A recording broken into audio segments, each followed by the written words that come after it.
I'm installing towing mirrors, and you got to get back there on a Ford 2000 10th generation. It's pretty easy.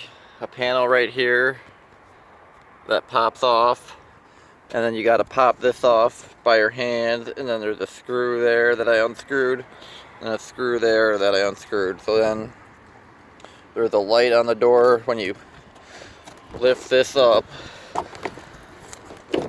it slides off, and then where the light is down here, right here, twist that light out, and then pull the door open, and then I forgot.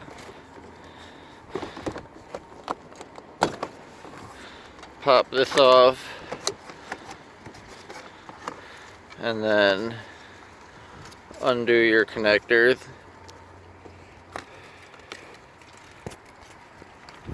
And then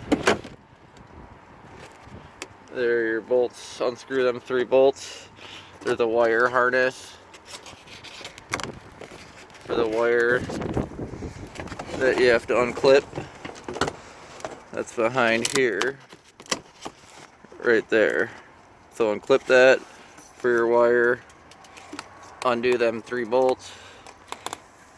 Unclip these, get them out of the way, and then install your new one. Make sure to unroll your window down if you're doing it by yourself. Otherwise, if you have somebody hold the mirror while you install the new one, helps.